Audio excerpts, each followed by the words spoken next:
crystal chandelier hanging above the Washington Hall dining room held 3,000 individual pieces of hand-cut glass.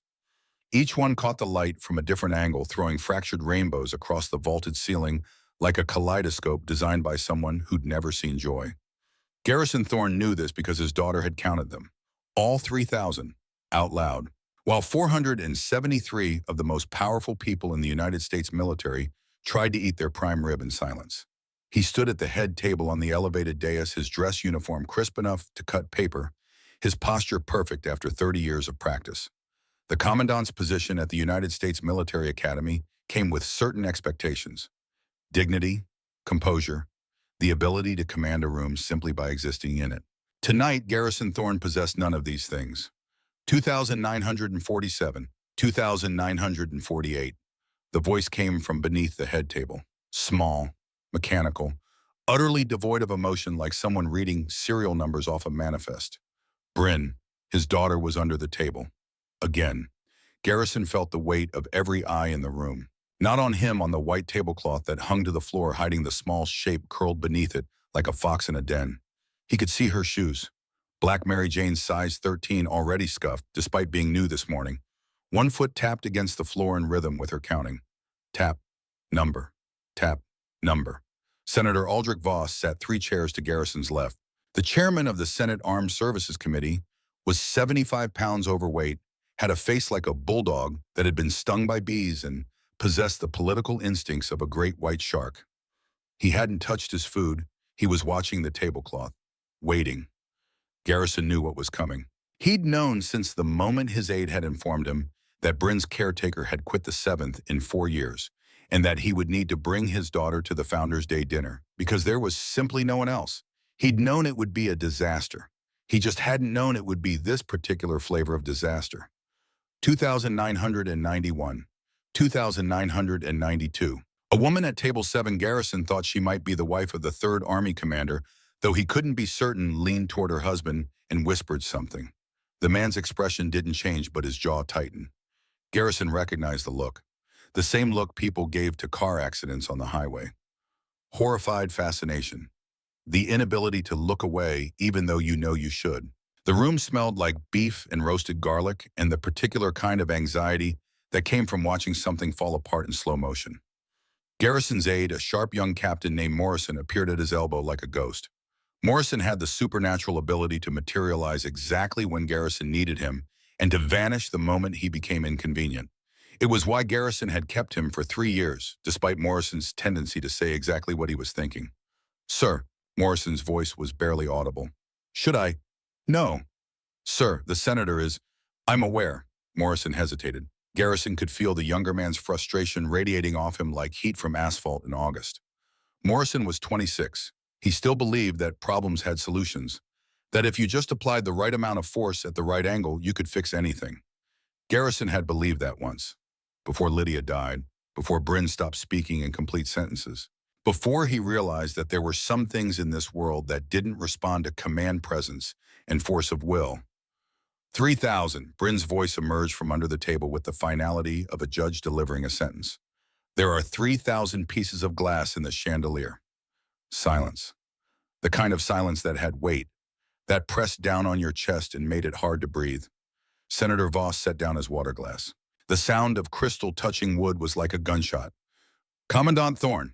Garrison turned. Voss's voice carried across the room despite the fact that he hadn't raised it above conversational volume. Politicians learn that trick early, how to fill a space without shouting. "Senator, is your daughter under the table?" "Yes, sir." "Is there a particular reason for that?" Garrison felt his jaw tighten. 27 years in the Army, 3 combat deployments. Command of the most prestigious military academy in the country. And here he stood being asked by a 70-year-old bureaucrat why his child preferred the floor to her chair. "She finds the environment overwhelming, Senator." "Overwhelming?"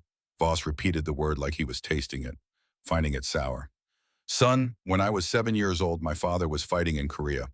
My mother raised 4 children on a seamstress's salary. We didn't have time to be overwhelmed." The room had gone from silent to tomb quiet. Even the waitstaff had frozen.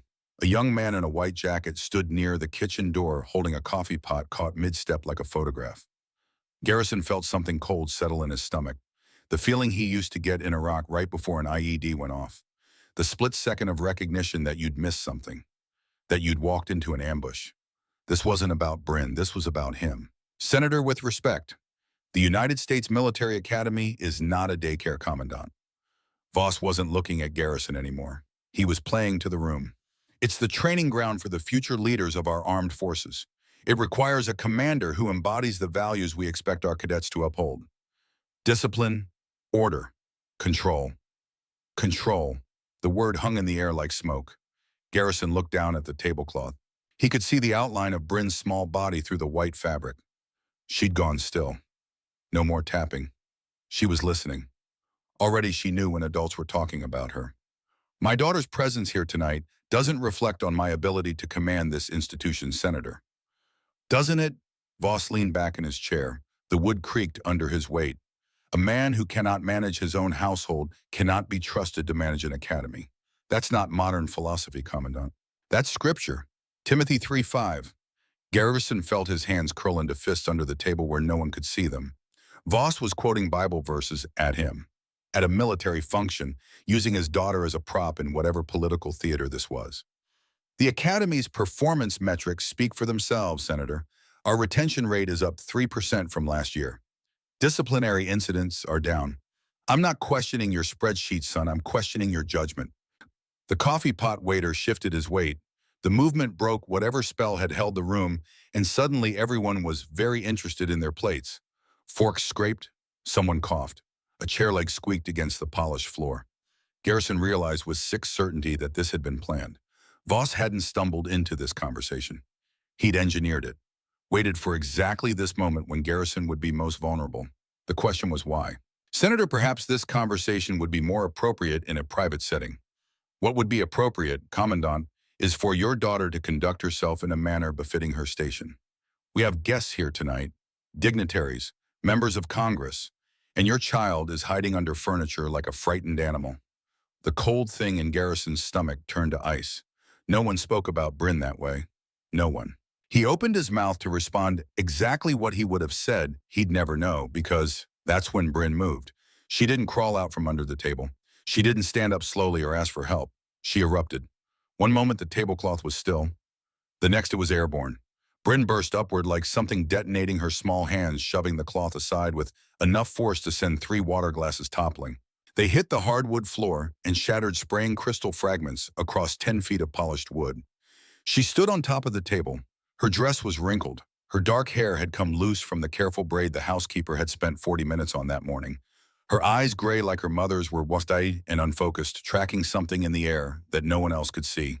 And she was making a sound, not quite a scream, not quite a sob, something between the two. A high-pitched keening that seemed to bypass the ears entirely and go straight to the primitive part of the brain that still remembered being prey. Morrison moved first. The young captain took a step toward the table, hands up in what was probably meant to be a calming gesture. Miss Bryn, it's okay.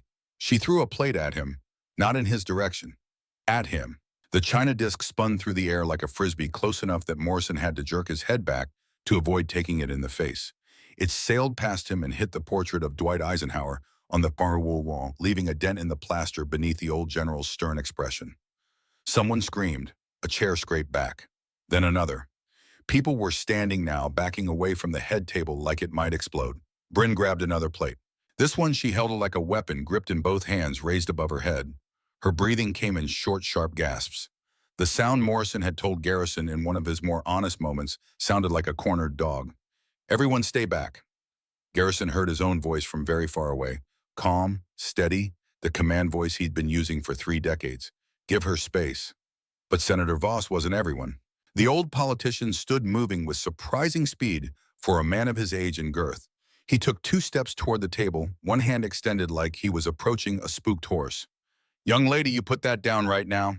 Wrong approach, wrong tone, wrong everything. Garrison knew it the moment the words left Voss's mouth. You didn't use command presence on Bryn. You didn't make demands. It only made things worse. Senator, don't. Voss's hand touched Bryn's ankle, just touched it. A brief contact, maybe half a second. Probably meant to be steadying. Bryn threw the plate at his head. Her aim was off stress and fear degraded fine motor control. Garrison's training reminded him with clinical detachment, and the plate sailed past Voss's left ear by a good 6 inches. But the intent was clear, and the plate didn't miss the antique mirror on the wall behind him. The mirror had been a gift to the Academy in 1847. French, beveled glass in a gilt frame. Probably worth more than Garrison made in a year. The plate hit it dead center. For a moment, nothing happened. Then a crack appeared. A single line thin as a hair running from the point of impact to the edge of the frame. Then another crack. And another. The whole thing came apart like a puzzle, losing its cohesion, fragments of silvered glass cascading to the floor in a waterfall of broken light. The sound of it breaking seemed to go on forever. When it finally stopped, the silence that followed was worse than the noise. Garrison looked at his daughter. She stood on the table, chest heaving, hands empty, now staring at the shattered mirror like she was seeing it for the first time. Her eyes had that glassy quality they got sometimes. The look that made Garrison think she wasn't really present, that some part of her had left the room entirely and gone somewhere he couldn't follow. He'd seen that look before, the day Lydia died. Senator Voss was brushing imaginary glass from his sleeve, even though the mirror had been a good 10 feet away. His face had gone purple, not the red of embarrassment or exertion, the deep purple of genuine rage. Commandant Thorne. Each word emerged separately like stones being dropped into still water. You will remove that child from this hall immediately, and tomorrow morning you and I are going to have a conversation about whether you're fit to continue in your position. The room swam back into focus. 400 people, all staring, some with pity, most with judgment, a few with what looked suspiciously like satisfaction. Garrison understood in that moment how quickly things could change, how the respect he'd spent 30 years building could evaporate in 30 seconds, how one broken mirror could shatter more than glass. He stepped forward and reached up. Bryn didn't resist when he lifted her down from the table. She was small for her age, light. Her body had that peculiar rigidity that came during her episodes, stiff as a board. He'd learned not to try to force her to relax. It only made it worse. Morrison appeared at his shoulder again, always there when needed. Sir, I can borrow. No. Garrison shifted Bryn's weight. She'd buried her face against his shoulder hands, fisted in his dress uniform jacket. He could feel her trembling. I've got her. The senator. Ken wait. Garrison walked, not quickly, not slowly. A measured pace that suggested this was all perfectly normal. That commandants regularly carried their children out of formal dinners after said children destroyed priceless antiques. The crowd parted. No one met his eyes. The doors to Washington Hall were 30 feet away. 20. 10. He was almost there when he heard it. A voice from somewhere in the crowd. Male. Educated accent. Probably thinking he was speaking quietly enough that Garrison wouldn't hear. Poor bastard. Can't control his own kid. How's he supposed to run an academy? Garrison kept walking. 5 feet.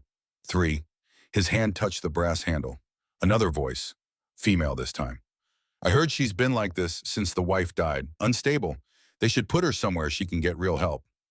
The door opened. Cool air rushed in from the hallway beyond. It smelled like floor polish and old stone. Garrison stepped through. The heavy oak door swung shut behind him with a sound like a coffin lid closing. The hallway was empty. Portraits of former commandants lined the walls, stern men in increasingly outdated uniforms, all of them judging him with oil-painted eyes. Bryn's trembling had gotten worse. Her whole body shook like she was freezing, even though the hall was warm. It's okay, Garrison heard himself say the words, useless words, the kind of thing people said when they didn't know what else to offer. You're safe. We're leaving. She didn't respond, didn't lift her head from his shoulder. Her hands stayed locked in his jacket. He carried her down the long hallway past the portraits, past the trophy cases full of footballs and rifles and photographs of long-dead cadets who'd gone on to become generals and senators and presidents, past all the accumulated weight of history and tradition and expectation. The main doors stood open at the far end. Through them, Garrison could see the parade ground, dark now, except for the lights that marked the paths between buildings. Beyond that, the Hudson River, a black ribbon cutting through the night. His car was parked in the commandant's space. Reserved, another privilege of rank. His driver, Corporal Hayes, sat behind the wheel reading a paperback novel with a half-naked woman on the cover. The young man looked up as Garrison approached, saw Bryn, and immediately put the book away. Sir, everything all right? Take us home, Corporal. Hayes knew better than to ask questions. He opened the rear door. Garrison climbed in, still holding Bryn. She hadn't unclenched, hadn't spoken. The door closed. The engine started. They pulled away from Washington Hall, away from the wreckage of Garrison's career and headed up the hill toward the commandant's residence. Bryn's trembling started to subside somewhere around the cadet barracks.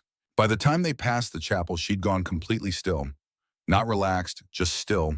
The kind of stillness that came after a storm when all the energy had been spent and there was nothing left but exhaustion. The commandant's residence sat at the highest point on campus, a three-story federal-style house built in 1820, complete with columns and widow's walks and enough history to make every footstep feel significant. Garrison had lived there for 3 years. It had never felt like home. Hayes pulled into the circular drive and stopped at the front steps.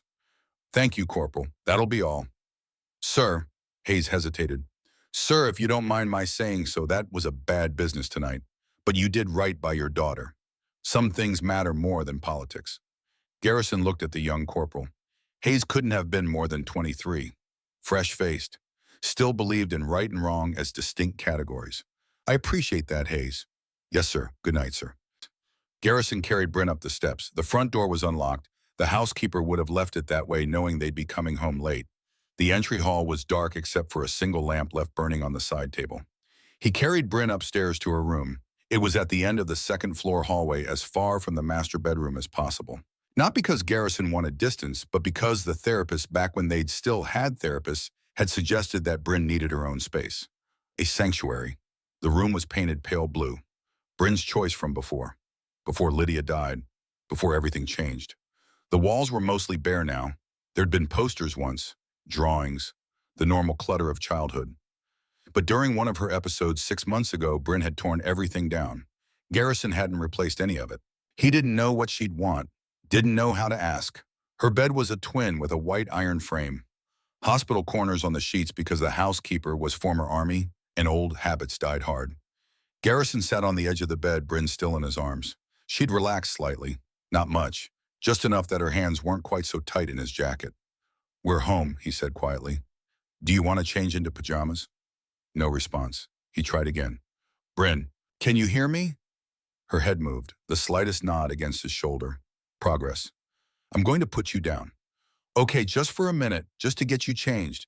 He shifted his weight, preparing to lower her to the bed. Her hands tightened again, not letting go. "I need you to release my jacket, sweetheart. Can you do that?" Nothing. Garrison sat very still. Outside, he could hear the wind picking up. It rattled the old windows in their frames. The house made the settling sounds old houses make at night. Creaks and groans and whispers that were probably just wood expanding and contracting, but sometimes sounded like voices in empty rooms. "Bryn," he kept his voice level, calm. "I'm not going anywhere. I just need to help you get ready for bed. But I can't do that if you don't let go." Her fingers loosened, slowly, one at a time, like she was fighting some deep instinct that told her if she let go she'd fall. Garrison lowered her to the bed. She lay on her side knees, pulled up to her chest, still wearing the wrinkled dress. Her eyes were open but unfocused, staring at the wall. He found pajamas in the dresser, yellow with cartoon cats on them. He didn't know if she still liked cats, didn't know if she'd ever liked cats, or if Lydia had just bought them because they were on sale.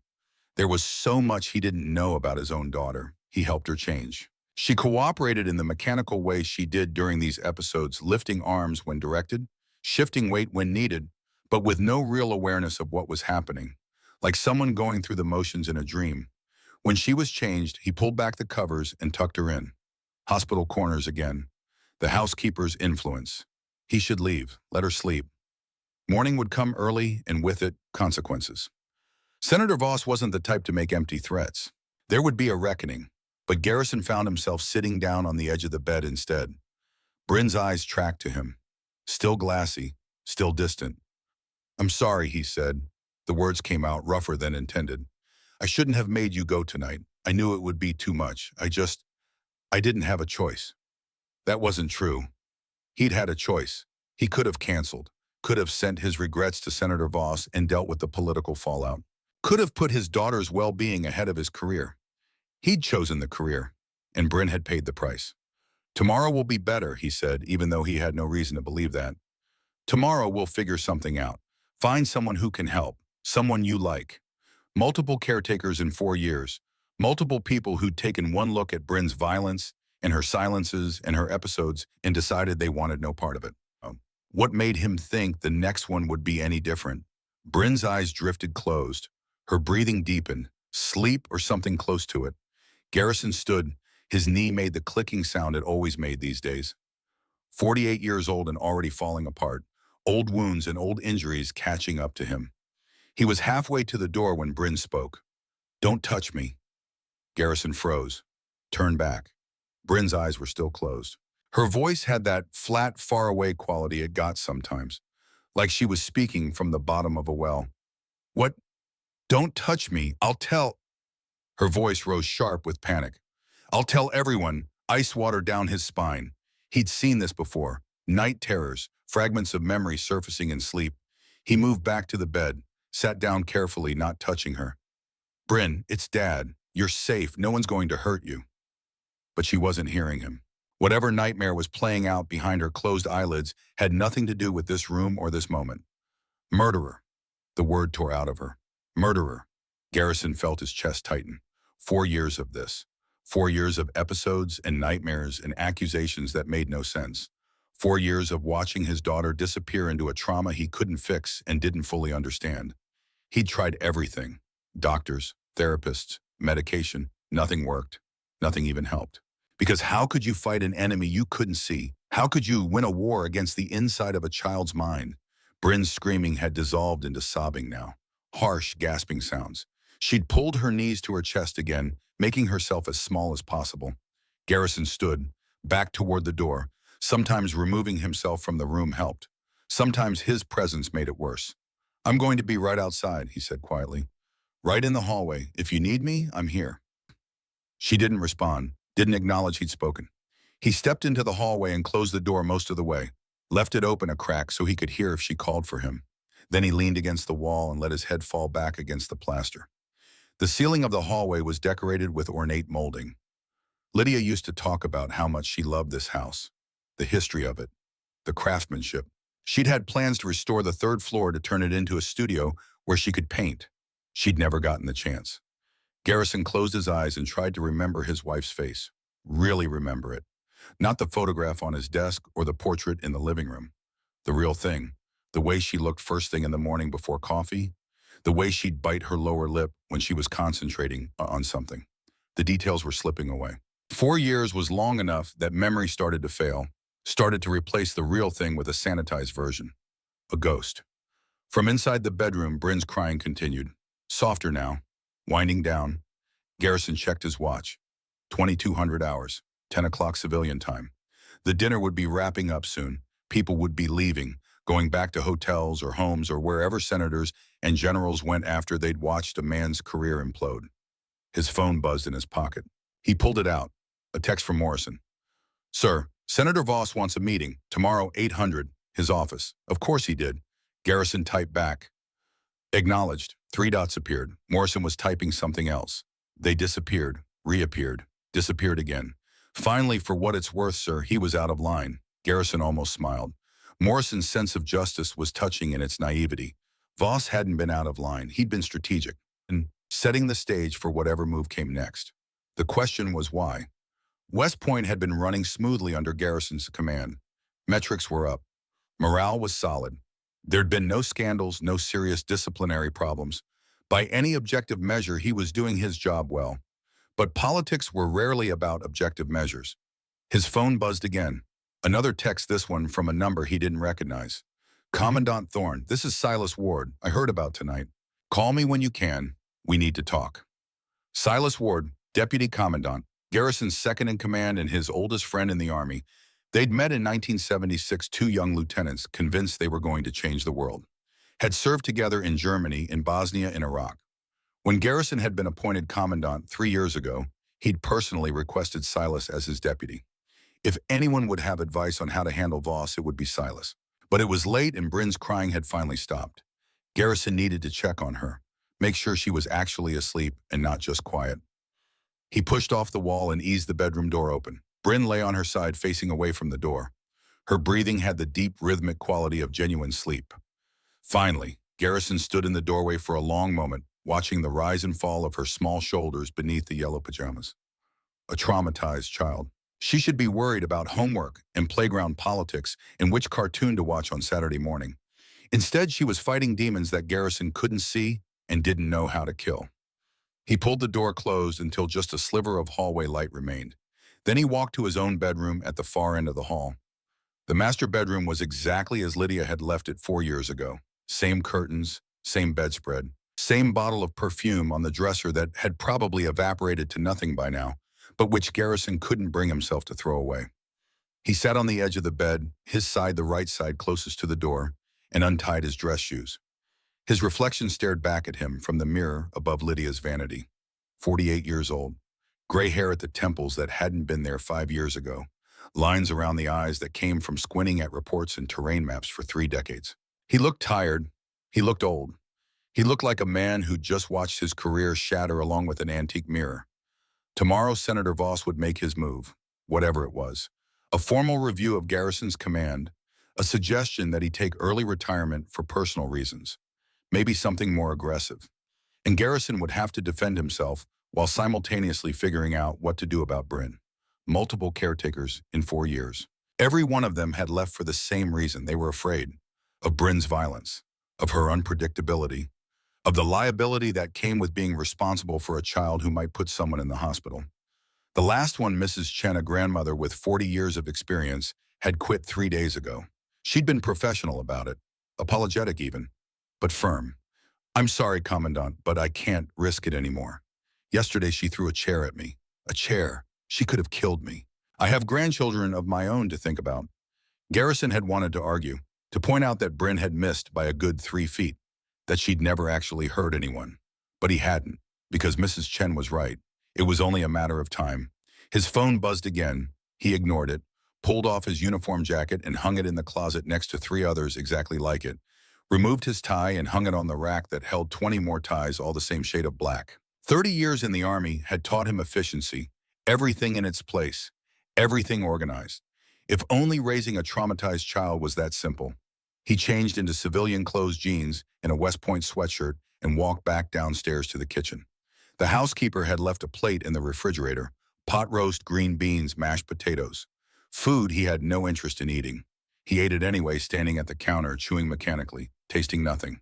Through the kitchen window, he could see the lights of the academy, barracks windows glowing, the chapel spire lit from below. Somewhere out there, 2,000 cadets were studying or sleeping or sneaking around after lights out the way cadets had been doing for 200 years. All of them depending on him to maintain the standards, to uphold the tradition. All of them about to watch him fail. He finished eating, rinsed the plate, put it in the dishwasher. Checked the locks on the doors, even though he'd checked them an hour ago. Turned off the lights one by one until only the entry hall lamp remained. Then he climbed the stairs for the second time that night. Bryn's door was still cracked open. He eased it wider just enough to see her bed. She'd moved, kicked off the covers, lay sprawled on her back now, one arm thrown over her head, mouth slightly open. She looked peaceful. She looked normal. She looked like any other child having ordinary dreams about ordinary things. Garrison knew better. He pulled the door closed and went to his own room. Lay down on top of the covers, still fully dressed. Stared at the ceiling. Sleep was a long time coming. When it finally arrived, it brought dreams of broken mirrors and falling towers and a small voice crying in the dark. Garrison woke at 05:30 the way he'd been waking for 30 years. No alarm needed, his body knew. Morning light filtered through the curtains, gray and weak. Winter light. He showered, shaved, put on a fresh uniform. Checked his phone. 17 missed calls, 12 voicemails, 43 emails. He ignored all of them. At 0600, he knocked on Bryn's door. "Time to get up." No response. He knocked again. "Bryn, school day. Let's go." Silence. He opened the door. The bed was empty, covers thrown back, window closed. For one terrible moment, pure panic. Then he heard water running. The bathroom. She was in the bathroom. Garrison released a breath he hadn't realized he'd been holding. Got himself under control. Walked downstairs to start coffee. Bryn appeared in the kitchen 15 minutes later. She dressed herself in jeans and a purple sweater. Her hair was uncombed. Her shoes were on the wrong feet. She didn't look at him, didn't speak. Garrison poured orange juice, put it in front of her. "How'd you sleep?" No answer. "Bryn, I asked you a question." She picked up the juice, drank half of it in one long swallow, set it down, stared at the table. This was normal now, the morning after silence. Like she didn't remember what had happened the night before. Or maybe she did remember and just couldn't talk about it. Garrison had stopped trying to figure out which. "You have school today," he said. "I'll have Morrison drive you. I have a meeting." Her eyes flicked up, just for a second, then back down. "Is it about last night?" So she did remember. "Yes." "Am I in trouble?" The question hit him harder than it should have. A child already conditioned to expect punishment for things she couldn't control. "No, sweetheart, you're not in trouble." "Is the senator mad?" "The senator's feelings are not your concern." "Did I break something expensive?"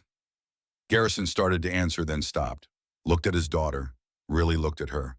She'd showered, dressed herself, come downstairs, made eye contact, asked coherent questions.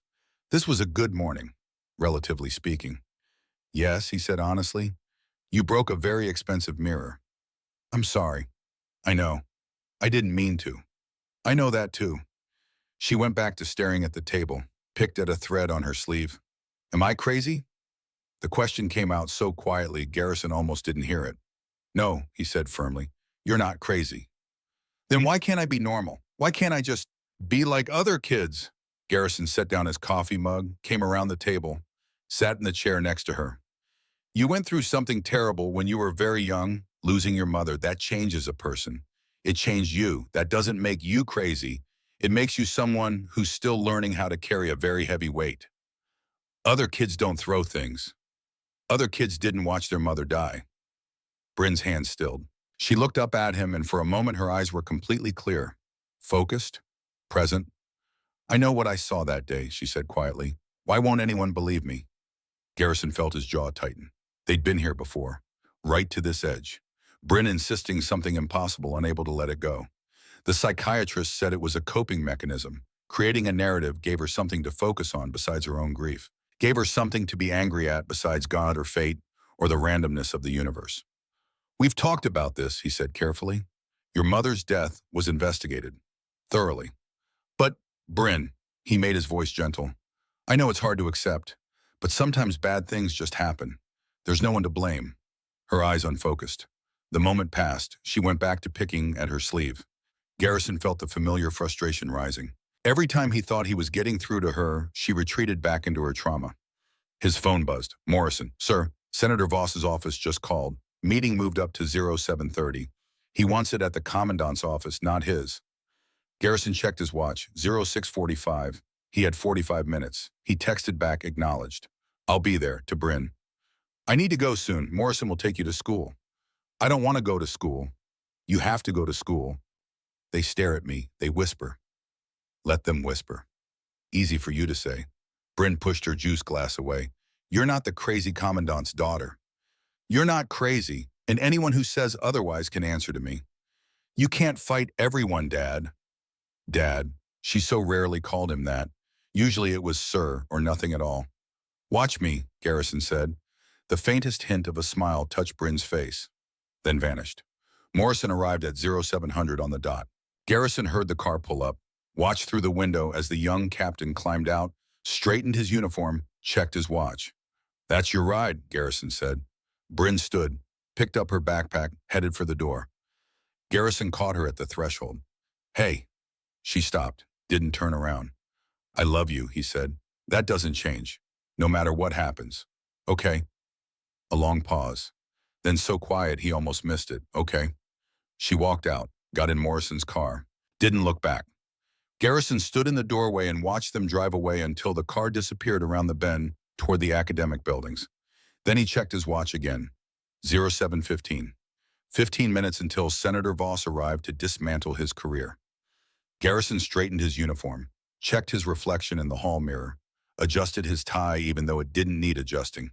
30 years of service, 3 combat deployments, a Bronze Star, and 2 Purple Hearts. Command of the most prestigious military academy in the United States. All of it about to come down because he couldn't control a traumatized child with more damage than most soldiers carried after war. He walked out of the house, down the steps, across the parade ground toward his office in the administration building. The morning was cold, frost on the grass, his breath made clouds in the air. Somewhere behind him, the chapel bells began to ring. 7 chimes.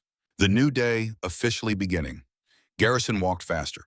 Whatever Senator Voss had planned, whatever move he was about to make, Garrison would face it the way he'd faced everything for 3 decades. Head up, shoulders back, ready, even if he had no idea what he was ready for. The administration building smelled like floor wax and old paper. Garrison's footsteps echoed off the marble floors as he climbed the stairs to the second level where his office occupied the southwest corner. Large windows, view of the Hudson, the kind of real estate that came with stars on your shoulder. How much longer he'd have those stars was an open question. His secretary, Mrs. Patricia Drummond, sat at her desk outside his office like a fortress guardian. 62 years old, former Marine Corps Master Sergeant. She'd been running the commandant's office since before Garrison arrived and would likely be running it long after he left. Nothing happened at West Point that Mrs. Drummond didn't know about within 6 hours. She looked up as he approached. Her expression gave nothing away. "Senator Voss arrived 10 minutes ago," she said. "He's waiting in your office." He let himself in. "I offered to have him wait out here. He declined." Her tone suggested exactly what she thought about senators who let themselves into other people's offices. "Anyone with him?"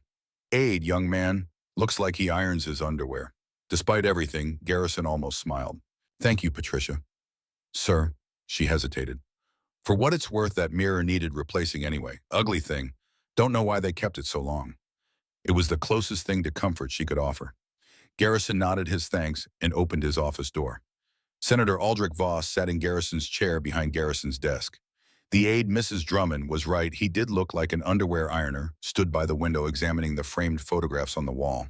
Pictures of Garrison with various dignitaries, shaking hands with generals and presidents. The visual resume of a successful career. Voss didn't stand when Garrison entered, a calculated insult. In military culture, you stood when a superior officer entered the room. Voss wasn't military, so the rules didn't technically apply, but he knew what the gesture meant, or what the lack of it meant. "Commandant," Voss laced his fingers over his considerable belly. "Punctual, I appreciate that." "Senator?" Garrison remained standing. "You wanted to meet." "I did. This is Blake Morrison, no relation to your aide, I assume." He gestured to the young man by the window. "My chief of staff." Blake Morrison nodded, didn't offer to shake hands, returned to examining the photographs. "I'll get straight to the point," Voss said. "Last night was unacceptable." "I agree." That seemed to catch Voss off guard. He'd been preparing for an argument. "You do. My daughter's behavior was inappropriate for the setting. I take full responsibility." "Full responsibility."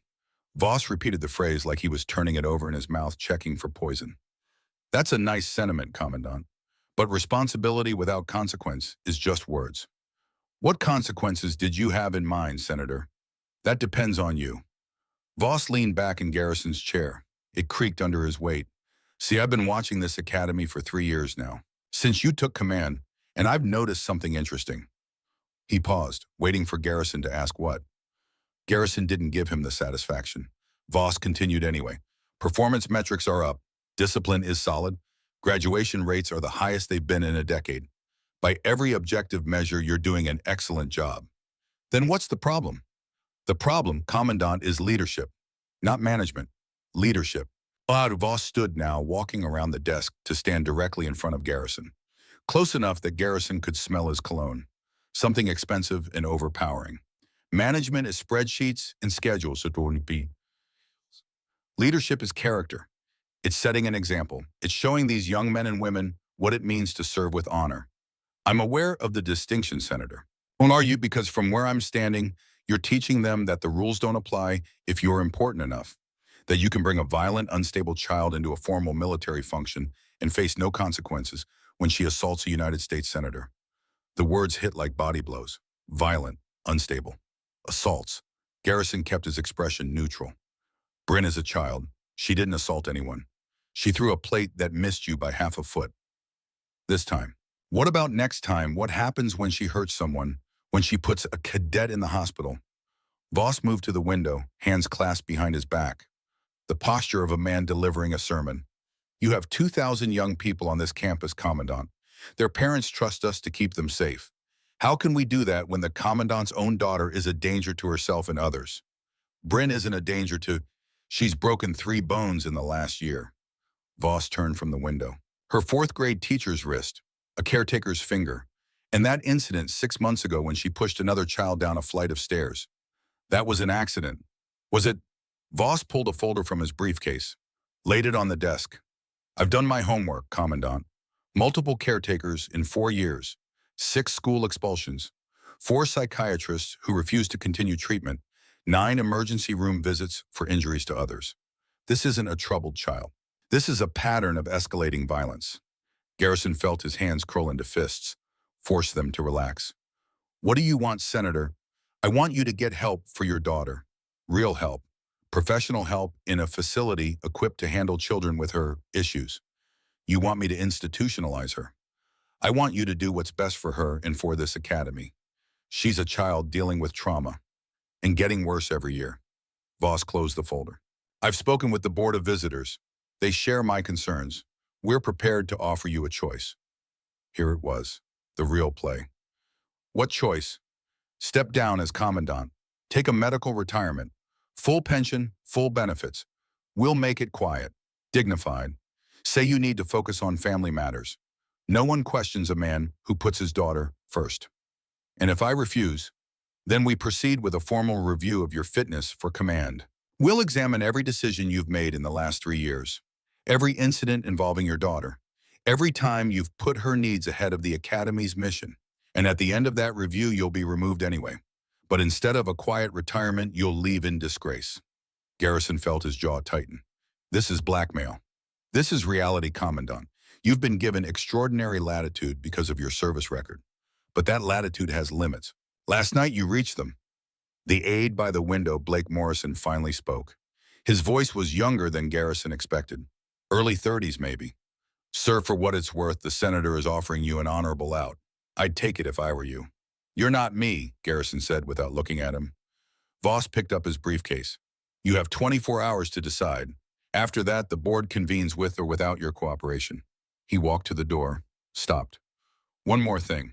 This morning, your daughter's school called. Apparently, she's been suspended. Again, something about threatening a classmate with scissors. Ice water in his veins.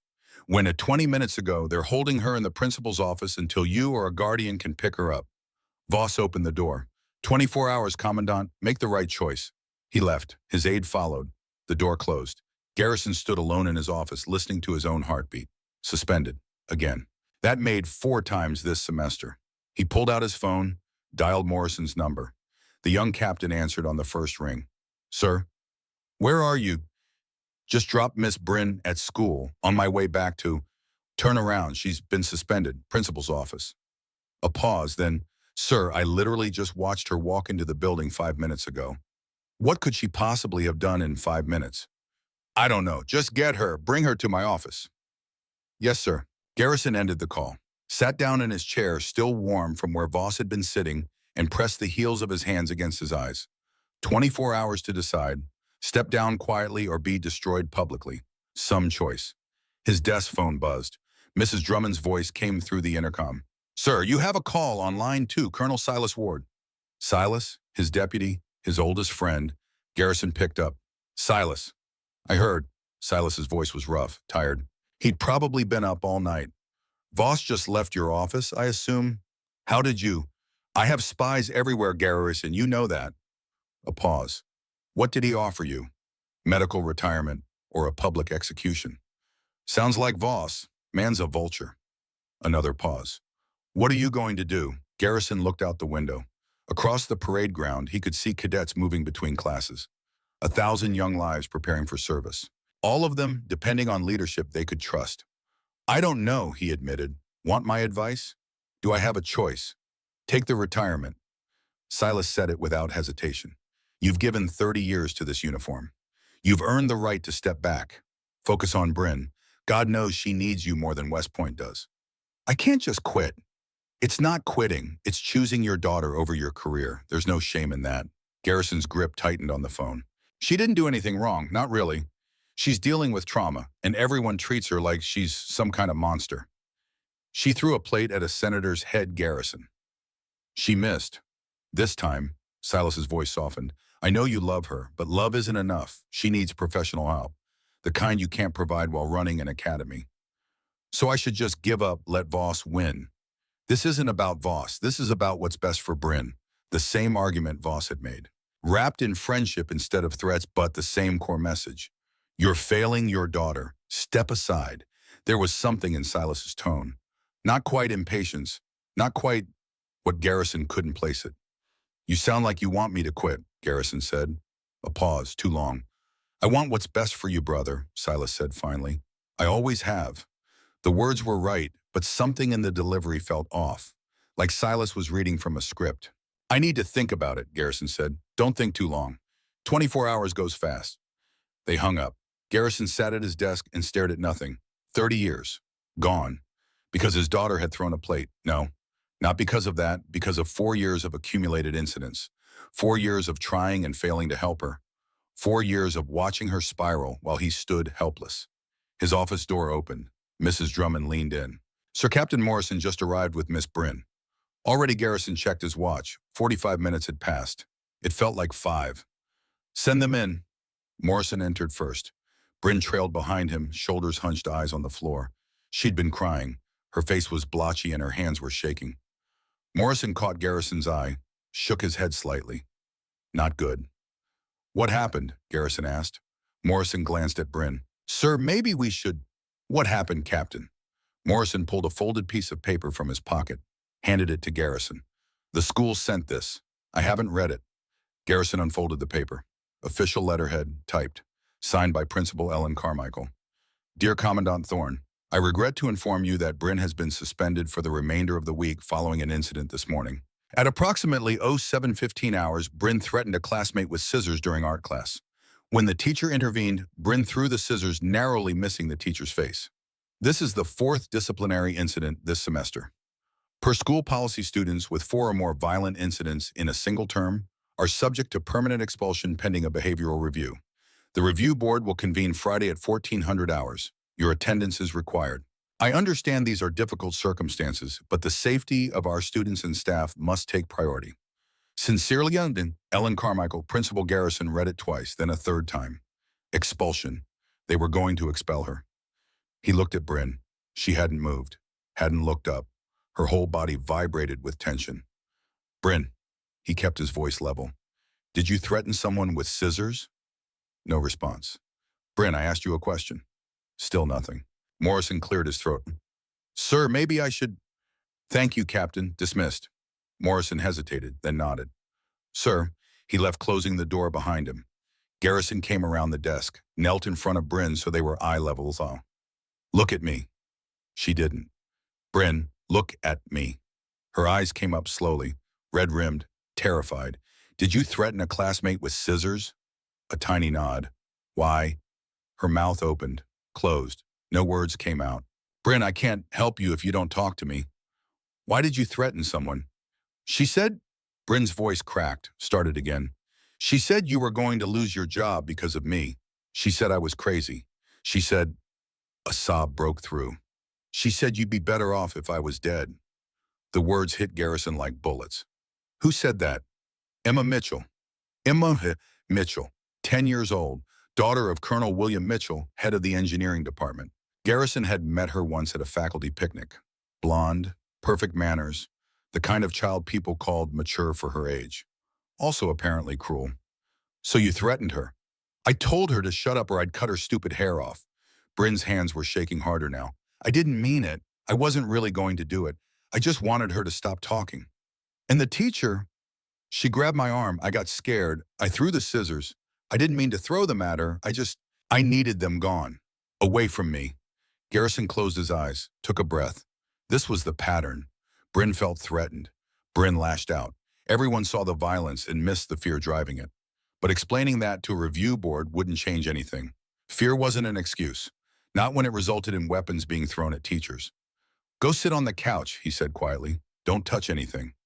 Bryn shuffled to the leather couch against the far wall. Sat down, drew her knees to her chest. Garrison stood, walked to the window, looked out at the parade ground. 24 hours to decide his future. 4 days until a review board decided Bryn's. The two problems were connected, of course.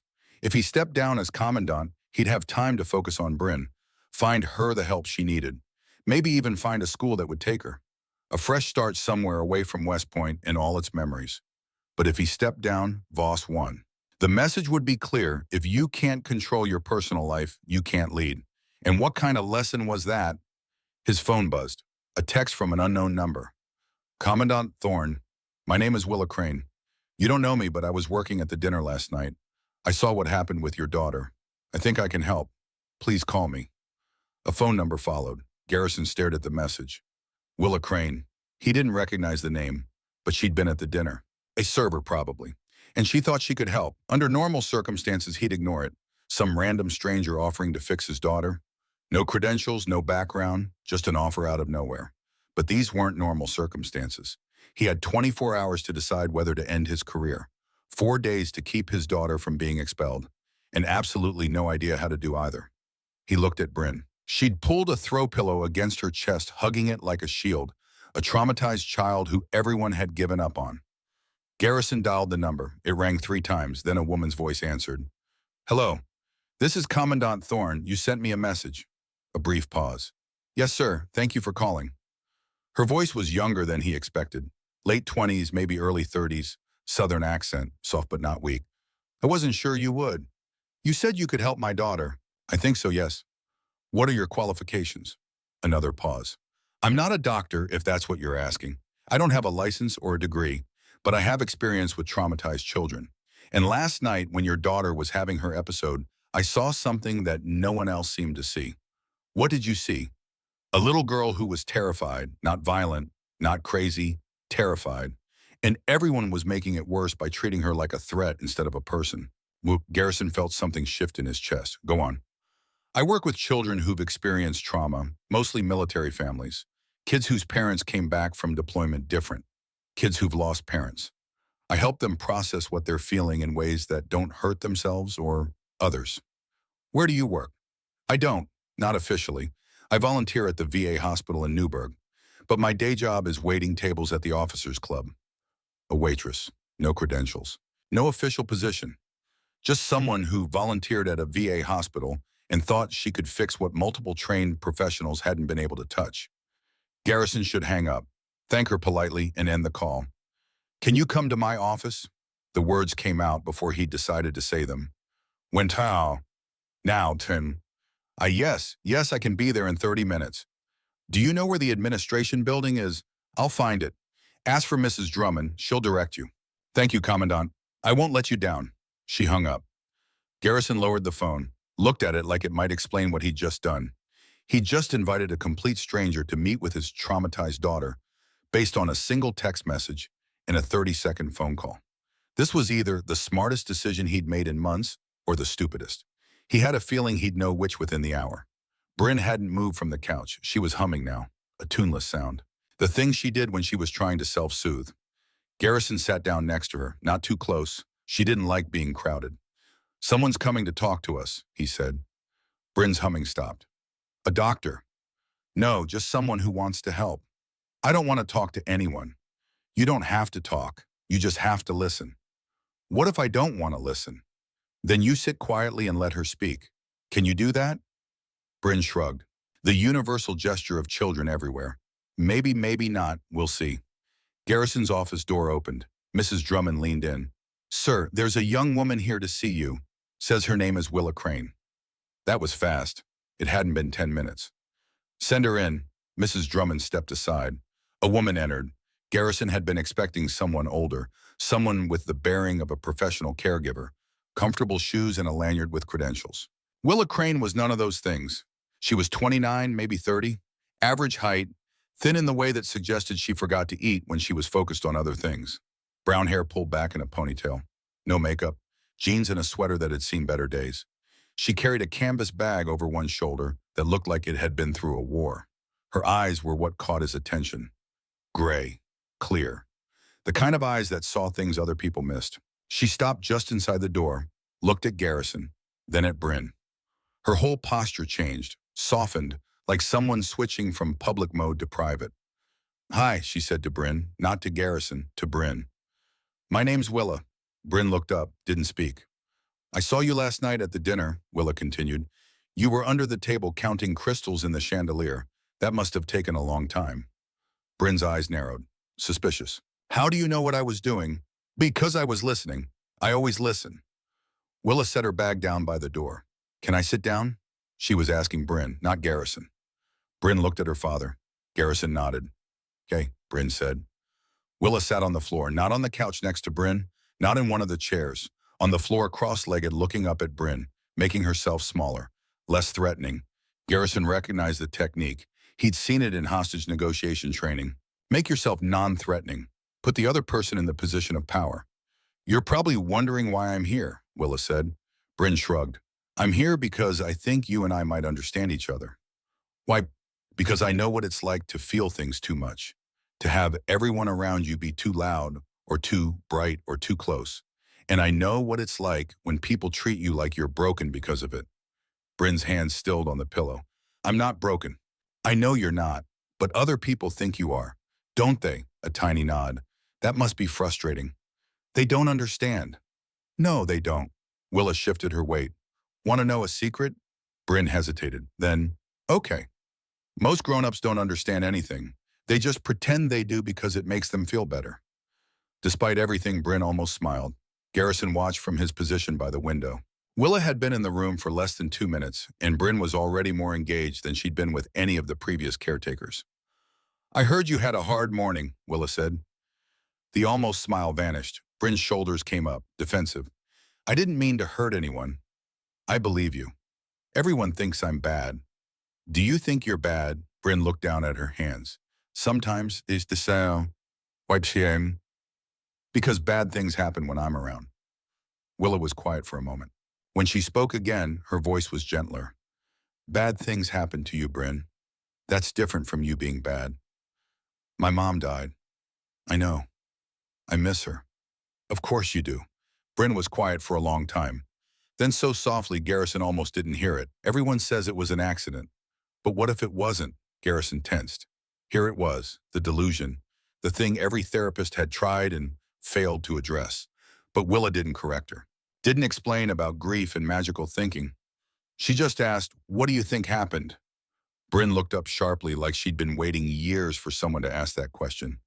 I don't know, she whispered. But something felt wrong that day. Something bad. Can you tell me about it? Bryn's hands clenched the pillow tighter. I was in the doorway. It was raining. Mommy was up high, and then she wasn't. That must have been very scary. Everyone says I didn't see it right, that I was confused. I don't think you're confused. Bryn looked up sharply. You don't? No, I think you saw something that scared you very much, and I think your brain is trying to make sense of it. That's normal. That's what brains do when we see things that are too scary to process all at once. Garrison felt something cold settle in his stomach. Willa was validating Bryn's, her memories, her interpretation. He should stop this. Should end the conversation right now. But Bryn was talking, actually talking, more than she'd talked in months, so he stayed quiet. I'm not crazy, Bryn said. I know. Then why does everyone treat me like I am? Because they don't understand what trauma looks like.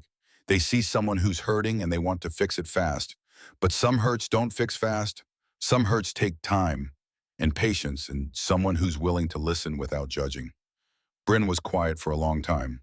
Then, are you that someone? I'd like to be, if you'll let me. What does that mean? It means I'd like to spend time with you, help you figure out ways to feel safe that don't involve throwing things at people's heads. Willa smiled. Though I have to say your aim is pretty good. Bryn almost laughed. Almost. Garrison cleared his throat. Both of them looked up like they'd forgotten he was there. Miss Crane, he said, could I speak with you outside for a moment? Willa stood. Of course. To Bryn, I'll be right back, okay. Bryn nodded, went back to hugging the pillow. Garrison held the door open. Willa walked through. He followed, closing the door behind them. Mrs. Drummond looked up from her desk. Garrison shook his head. She went back to her typing. Walk with me, Garrison said. They walked down the hallway away from the office. Their footsteps echoed off the marble floors. When they were out of earshot, Garrison stopped. You're encouraging her. Interpretation of events. I'm not. You told her you believed something was wrong that day. That's not helping her accept reality. That's validation. Willa crossed her arms. Not defensive, just matter of fact. There's a difference between validating someone's experience and confirming their interpretation of events. Explain that to me. Bryn experienced something traumatic. Her brain is trying to make sense of it. Right now, she believes something bad happened that day. Something beyond just an accident. Maybe that's true. Maybe it's not. But telling her she's wrong doesn't help. It just makes her feel unheard. So instead, I validate that she experienced something frightening, that her fear is real, that her memories, however fragmented, matter. Garrison felt his jaw tighten. Every therapist we've tried has said the same thing, that we need to gently correct her, help her accept what happened. And has that worked? No. Because trauma doesn't respond to logic, Commandant. It responds to safety. Right now, Bryn doesn't feel safe. Not at school, not at home, not anywhere. Until she does, no amount of correction or therapy or medication is going to help. So what do you suggest? Let me work with her. Not as a therapist, not as a caretaker, as someone who understands what she's going through. You don't have credentials. No, I don't. You're a waitress. Yes, I am. Why should I trust you with my daughter? Willa met his eyes. Because in the last 5 minutes, I got her to talk more than she has in months. Because I see her as a person, not a problem. And because, Commandant, with all due respect, you're out of options. The words should have angered him, should have felt like insubordination. Instead, they felt like relief. Because she was right. He was out of options. What would this arrangement look like, he asked. I'd spend time with Bryn, every day if possible. We'd work on coping mechanisms, ways to identify triggers before they escalate, ways to self-soothe that don't involve violence. For how long? As long as it takes, and that's not an answer. It's the only honest one I have. Trauma doesn't work on a schedule, Commandant. Some kids respond in weeks. Some take years. I have 4 days before a review board decides whether to expel her from school. Willa's expression didn't change. Then we better get started.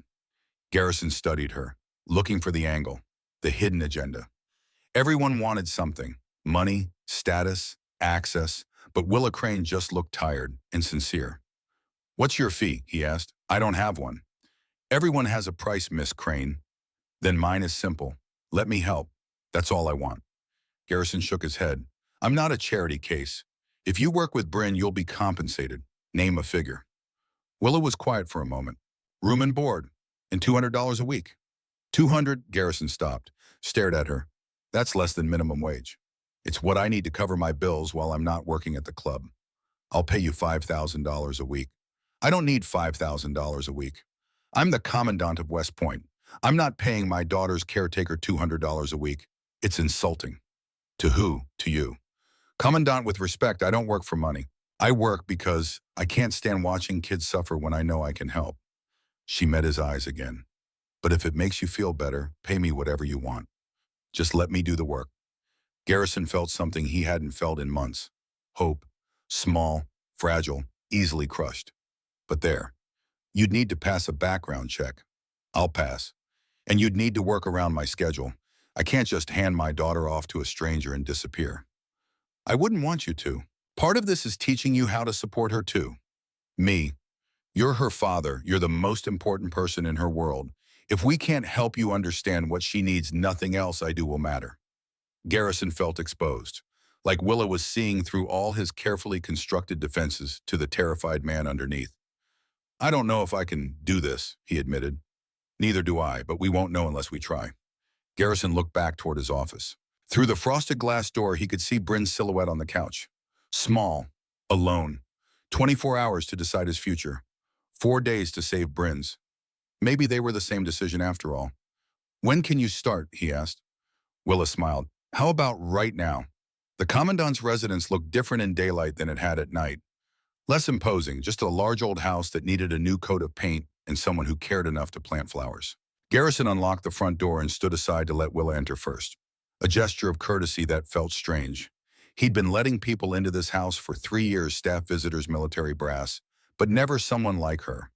Someone who'd been hired not to fix the plumbing or brief him on readiness reports, but to help his daughter, assuming his daughter could be helped. Bryn had fallen asleep in the car on the drive from the administration building. Garrison carried her now, her head heavy against his shoulder, one hand still clutching the throw pillow she'd taken from his office. She hadn't let go of it. Even unconscious, she held on. Upstairs, he said quietly. Second door on the right. Willa followed him up the wide staircase. The steps creaked. Everything in this house creaked. 200 years of accumulated wear and tear. Bryn's bedroom was exactly as he'd left it that morning. Covers thrown back, window closed. The drawings she'd made, endless pictures of towers and falling figures scattered across her desk. Garrison laid her on the bed. She stirred but didn't wake. Her grip on the pillow loosened but didn't release. Willa stood in the doorway, not entering, waiting for permission. "You can come in," Garrison said. She stepped inside, looked around. Her expression didn't change, but Garrison saw her eyes pause on the bare walls. The absence of posters or color or anything that suggested a child lived here. "How long has the room looked like this?" Willa asked. 6 months. She tore everything down during one of her episodes. "And you didn't replace any of it?" "I didn't know what she'd want." Willa walked to the desk, picked up one of the drawings, a figure falling from a tower. Dark crayon, heavy pressure that had torn through the paper in places. "She draws this a lot. Every day, sometimes multiple times a day. Always the same image, more or less." Willa set the drawing down carefully. "Has anyone asked her to explain what she's drawing?" "The psychiatrist did. She wouldn't talk about it." "Did they ask while she was drawing? Or after?" Garrison tried to remember. "After, I think." "Why?" "Because if you want to understand what someone's processing, you have to meet them where they are, not where you want them to be." Willa looked at him. "Permission to try something." "What?" "I'd like to draw with her. When she wakes up, see if she'll talk while her hands are busy. The last person who tried art therapy ended up with a black eye." "I'll take my chances." Garrison studied her. Willa Crane stood in his daughter's bedroom with the confidence of someone who'd done this before. But there was something else, a carefulness, like she was constantly assessing, reading the room, looking for threats. "You said you work with military families," he said, "at the VA hospital in Newburgh." "I volunteer there, yes." "Doing what?" "Mainly working with children whose parents have PTSD, kids who don't understand why mom flinches at loud noises or why dad can't sleep through the night. I help them make sense of it." "How'd you get into that work?" Willa's expression shifted. Something guarded sliding into place. "Personal experience." "Your father," she looked at him sharply. "How did you—" "I run background checks on anyone who works with my daughter." Garrison paused. "Colonel Richard Crane, court-martialed in 1975 for refusing orders. Served 6 months in Leavenworth. Died in 1999. You were 14. Willa's jaw tightened. "You work fast." "When it comes to Bryn, yes." "What else did your background check tell you?" "That you dropped out of graduate school at Columbia. Psychology program. You were 3 months from your doctorate when you quit. No explanation in your records." "My father got sick. I came home to take care of him." "He had a stroke." "Yes." "And you stayed with him for 4 years until he died." "Yes." "Then you moved to Newburgh and started working at the officers' club." Willa crossed her arms. "Is there a question in there, Commandant? Why'd you quit the doctorate you were that close to finishing?" "Because sitting in a classroom learning theory wasn't going to help my father. He needed someone who understood what he was going through, someone who'd lived through it." "You grew up with a father who had PTSD. I grew up with a father who the Army broke and then threw away." Willa's voice was level, but there was steel underneath. "He refused orders to fire on civilians during a peacekeeping mission, said it violated the laws of war. They court-martialed him for it, took his pension, his benefits, everything. 20 years of service, and they erased him like he'd never existed. And you blame the Army for that. I blame the system that punishes people for having a conscience. But you still chose to work at a military academy." "I work at the officers' club because it pays the bills. I volunteer at the VA because those men and women deserve better than what they got." She met his eyes. "Just like your daughter deserves better than being treated like a problem instead of a person." Garrison felt the accusation land, because it was true. How many times had he looked at Bryn and seen an obstacle instead of a child? How many times had he wished she would just be normal, so his life could be simpler? "I'm doing my best," he said quietly. "I know you are, but your best hasn't been enough, has it? That's why I'm here." The words should have stung. Instead, they felt like relief.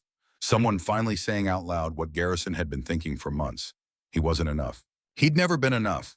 Not for Lydia when she was spiraling. Not for Bryn after Lydia died.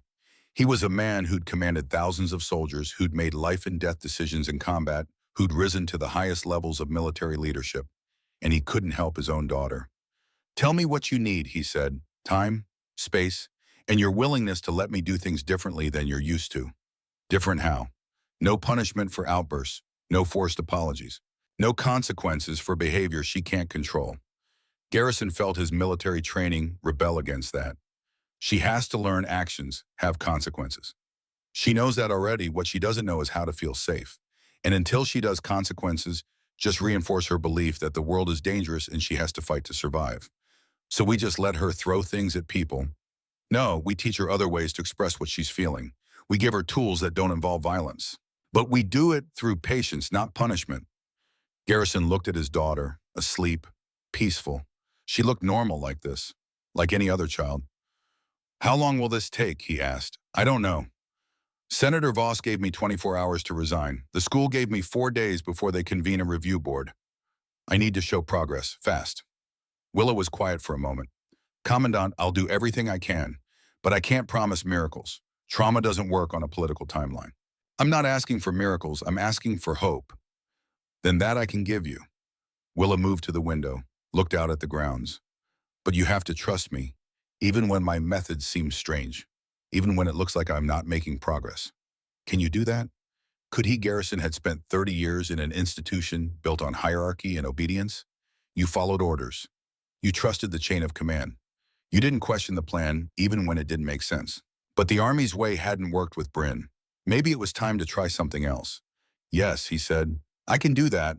Willa turned from the window. Then let's start with this. I need you to tell me about the day Lydia died. Ice water in his veins. Why?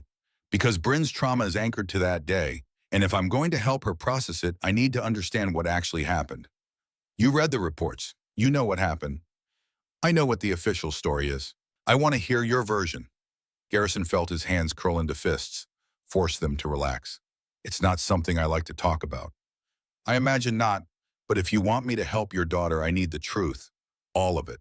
He looked at Bryn, still asleep, still holding that pillow like it was the only solid thing in the world. It was raining, he said finally. November 15th, 4 years ago, I was in my office. Lydia was supposed to be meeting with cadets, advising sessions. She was the academy psychologist. Students came to her with problems. But she wasn't with students. No, I got a call around 2 o'clock. Campus security. They'd found her at the base of the clock tower. His voice caught. She was still alive when they found her, but barely. Where was Bryn? Inside the tower, first floor. She was standing in the doorway looking out at her mother. Not crying, not moving, just staring. What did she say? Nothing, not for 3 days. She didn't speak at all. Then when she finally did, he trailed off. What did she say? Garrison looked at Willa. She started talking about that day, about what she saw, or what she thought she saw. The therapist called it trauma response, the mind's way of trying to make sense of randomness. And you believed them. There was no evidence to suggest otherwise. The investigation was thorough. Lydia's office door was locked from the inside. The only way up the tower was through that door, and Bryn was the only one in the room. The investigators theorized Lydia had gone up to the observation deck, that maybe she'd leaned too far over the railing. Or maybe, he couldn't finish the sentence. Or maybe she jumped.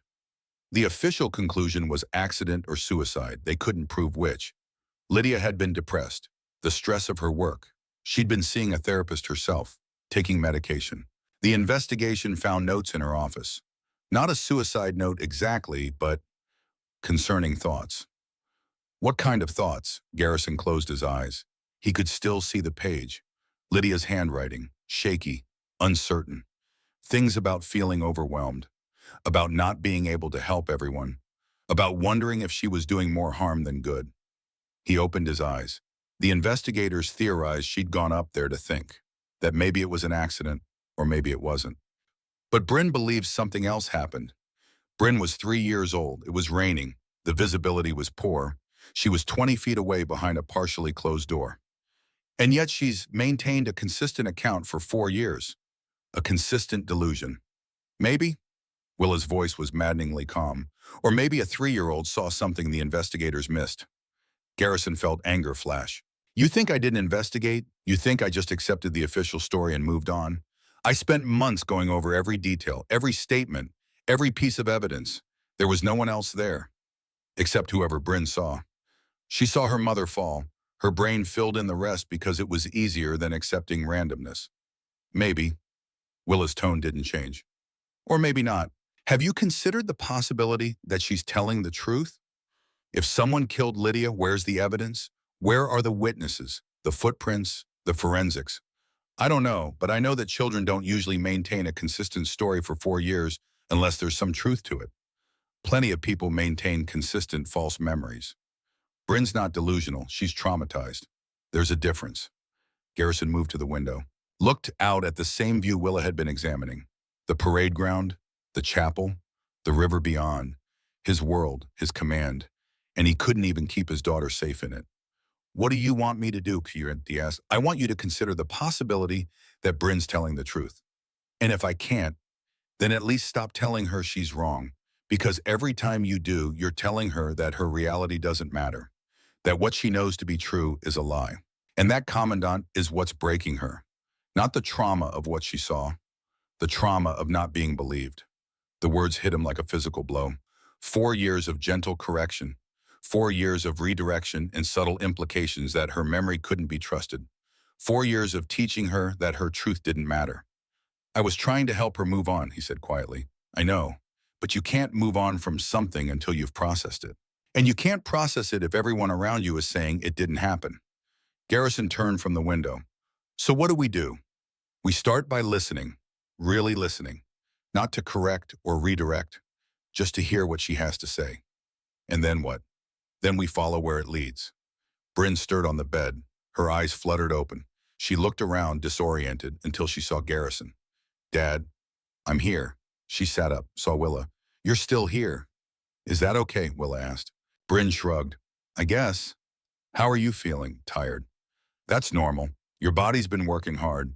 Fighting takes a lot of energy even when you're not throwing things. I wasn't fighting. Your brain was. It's been running for a long time, hasn't it? Bryn looked down at the pillow in her hands, picked at a loose thread. I don't want to talk about feelings. Okay, what do you want to talk about? Nothing. That's okay too, we don't have to talk. Willa moved to the desk, pulled out a piece of blank paper and a box of crayons. Mind if I draw? Bryn watched her suspiciously. Draw what? I don't know yet, I just like drawing. Helps me think. Willa sat down at the desk, selected a blue crayon, started sketching something. You can watch if you want, or you can draw with me, or you can just sit there, whatever feels right. For a long moment, Bryn didn't move. Then slowly she slid off the bed, walked to the desk, stood next to Willa's chair. Willa was drawing a tree.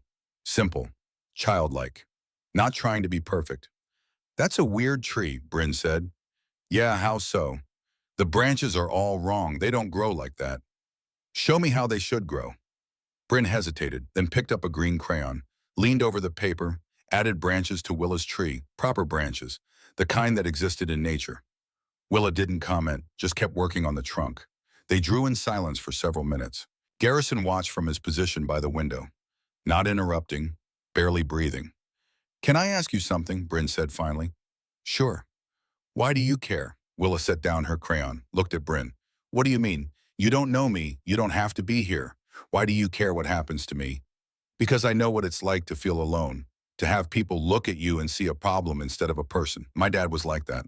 After he came back from the war, people looked at him like he was broken, like he was dangerous, like he might explode any second. Was he dangerous? Sometimes when he was having a bad day, but most of the time he was just scared. And no one understood that. They just saw the anger and the violence, and they stayed away. Did you stay away? No, he was my dad. I loved him. Bryn was quiet. Then, my dad thinks I'm crazy. Garrison felt his chest constrict. That's not true. Bryn looked at him. When I talk about that day, about what I saw, you get that look, like you feel sorry for me. Bryn, it's okay. Everyone thinks I'm making it up. She went back to drawing, added leaves to the branches. Small, precise leaves. Maybe I am. You're not making anything up, Willa said firmly. You experienced something traumatic. Your brain is trying to process it. That's not crazy. That's survival. But I can't remember everything clearly. That's normal too, Willa said. Our brains protect us from memories that are too painful. They blur the details, make them fuzzy. It's not that you didn't see what you saw. It's that your brain is keeping you safe by not letting you remember all at once. But what if I forget more? What if it all goes away? Then we'll work together to help you remember what's important. At your own pace. No pressure. Willa glanced at Garrison. If you want to. Bryn followed her gaze. Looked at her father. Do you want to? Garrison felt the weight of the question. This was a crossroads. He could shut this down right now. Tell Bryn that they'd been over this 1,000 times. That the investigation was closed. That she needed to let it go. Or he could do what Willa suggested. He could listen. Yes, he heard himself say, I want to. Bryn's eyes widened. Really? Really? If you say you saw something, then maybe we missed it. And if there's any chance at all that we didn't get the full story, then we should look again. But you said the investigation was thorough. It was, but investigations aren't perfect. Things get missed. Evidence gets overlooked. People make assumptions. He looked at Willa, then back at Bryn. If you're willing to try to remember, I'm willing to look again. Bryn stared at him, then burst into tears. Not the violent screaming tears of her episodes. Quiet tears. Relief tears. She ran to him, threw her arms around his waist, pressed her face against his uniform. Thank you, she whispered. Thank you, thank you, thank you. Garrison wrapped his arms around her, felt her small body shaking, realized with sudden terrible clarity how long she'd been waiting for someone to believe her. 4 years of being told she was wrong, that her memories were faulty, that she'd invented something to cope with random tragedy. And all she'd wanted was for someone to listen. He looked at Willa over Bryn's head. She was watching them with an expression he couldn't quite read. Sad, but hopeful. What do we do now, he asked. Now we go slowly. We let Bryn remember at her own pace. No pressure, no demands, just space to process. And the school, the review board. One problem at a time, Commandant. Bryn pulled back, wiped her eyes. I'm going to be expelled, aren't I? Garrison knelt down, eye level with his daughter. Not if I have anything to say about it. But I threatened someone with scissors. That's bad. Yes, it is. But you also had a reason for doing it. And I should have asked about that reason before I let them suspend you. He looked at Willa. We both should have. Emma said you were going to lose your job because of me, Bryn said quietly. She said everyone would be better off if I was gone. Garrison felt rage flash through him. 10-year-old Emma Mitchell, daughter of Colonel Mitchell, saying things like that to a traumatized child. Emma Mitchell doesn't know what she's talking about. Is it true, though? Are you going to lose your job? I don't know, maybe. Because of Matthew, because of choices I've made, not you, make it. Garrison took her hands. Listen to me, Bryn. Nothing that's happened is your fault. Not Mommy dying, not the incidents at school, not the dinner last night. You're dealing with things that would break most adults. And you're still here, still fighting. That makes you the strongest person I know. Fresh tears spilled down Bryn's cheeks. I don't feel strong. Strong people rarely do. They just keep going anyway. Bryn threw her arms around his neck, held on tight. Garrison stood lifting her with him. She wrapped her legs around his waist like she used to do when she was smaller, when the world was simpler, before everything broke. I'm scared, Dad. Me too, sweetheart. Me too. They stood like that for a long time. Father and daughter, both terrified, both holding on. Willa moved quietly to the door. I'll give you two some privacy. Wait, Garrison said. Don't go. She paused, hand on the doorknob. I need you to stay. If this is going to work, Bryn needs to know you're not going anywhere, that she can trust you. Willa looked at Bryn. Is that okay with you if I stay? Bryn lifted her head from Garrison's shoulder. What would you do if you stayed? Whatever you want. We could draw more. We could talk. We could sit in silence. Completely up to you. What if I have another episode? Then I'll be here and I'll help you through it. You're not scared of me. No, should I be? Everyone else is? I'm not everyone else. Bryn looked at her father, then back at Willa. Okay, you can stay. Willa smiled. Thank you. Garrison set Bryn down. I need to make some phone calls. Work things. Will you be okay here with Willa? Bryn hesitated, then nodded. Yeah, I think so. Good, I'll be in my study, right down the hall. If you need me, just yell. Okay. Garrison walked to the door, paused next to Willa, lowered his voice so Bryn couldn't hear. If she has an episode, I'll handle it. She can be violent. I know. I'm serious. She's injured people. Commandant, Willa looked him in the eye. I grew up with a man who had severe combat PTSD, who threw furniture and punched walls and screamed at shadows. I know what violence looks like, And I know the difference between someone who wants to hurt you and someone who's just trying to survive. Bryn is the latter, trust me. Garrison wanted to argue, wanted to stay, wanted to protect his daughter from everything, including herself. But that's what he'd been doing for 4 years, and it hadn't worked. Okay, he said, I trust you. He walked out of the room, closed the door behind him, stood in the hallway and listened. Silence at first, then Willa's voice soft. Want to tell me more about the tree? Bryn's response quieter. What do you want to know? Whatever you want to tell me. More silence. Then the sound of crayons on paper. Garrison released a breath he hadn't realized he'd been holding. Then he walked down the hall to his study and closed that door too. His desk was covered in reports, budget reviews, disciplinary files, readiness assessments, the accumulated work of running an academy with 2,000 cadets. He ignored all of it. Instead, he opened his laptop, typed a name into the search bar. Lydia Thorne. Death, Investigation, 2021. The file came up, 73 pages, statements from witnesses, photos from the scene, forensic analysis, toxicology reports, psychological evaluation. He'd read it 100 times, but he'd never read it looking for someone Bryn might have seen. He started with the witness statements. 4 people had been in the vicinity of the clock tower that day.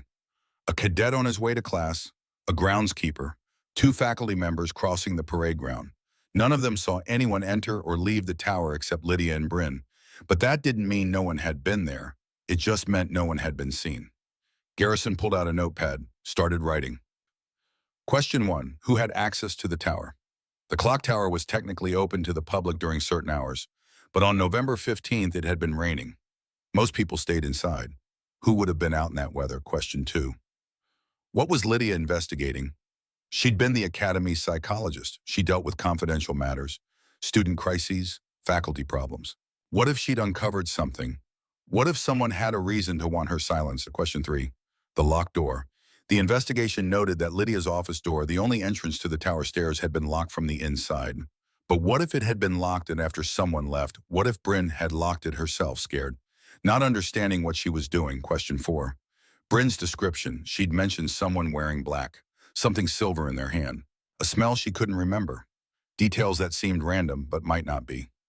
Garrison wrote for 20 minutes, filling the notepad with questions, theories, possibilities. Most of them were probably wrong, but what if one of them was right?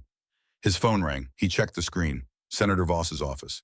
Garrison let it go to voicemail. He had more important things to do than deal with political games. He opened the investigation file on his laptop, clicked on the crime scene photos folder. Dozens of images loaded. The clock tower base, the observation deck, the office, the grounds. He'd looked at these photos before, dozens of times, but never searching for a person. He started with the wide shots, the parade ground, the approaches to the tower, looking for anything that might be a figure in the background. Photo number 7, empty parade ground, rain-slicked pavement, no one visible. Photo number 8, same angle, slightly different timestamp, still empty. Photo number 9, taken from inside Lydia's office looking out, the doorway where Bryn had stood, the observation deck visible through the rain. Photo number 10, exterior shot, the base of the tower, Lydia's body covered with a tarp. First responders gathered around. Photo number 11, wider angle, the parade ground behind the tower, trees, walkways. Photo number 12, same angle, different exposure. Photo number 13, same scene adjusted for rain glare. Photo number 14, the parade ground, empty, rain-slicked pavement. Garrison almost scrolled past it, then stopped, zoomed in. There, in the far left corner, near the tree line, a dark smudge. Could be shadow, could be rain blur, could be a defect in the photo, or could be a figure in black. Garrison's hands shook as he enlarged the image. Pixel by pixel, the shape was indistinct. Could be anything. A trash can, a bush, a play of light and shadow, but it could also be a person, standing back, watching. He pulled out his phone. This changed everything. If someone had been there, if Bryn was right, then Lydia's death wasn't suicide. It was murder, and the killer had been walking free for 4 years. His phone buzzed. Text from Silas got the complete file. Delivering it personally. Be there in 20 minutes. Garrison stared at the message. Silas, his best friend, his deputy. The man who'd stood at Lydia's funeral and told Garrison, she's in a better place now. The man who'd just told him, sometimes it's better to leave things buried. Garrison looked back at the photo, at the dark smudge that might be a person, wearing black. Just like Bryn said, his daughter had been telling the truth.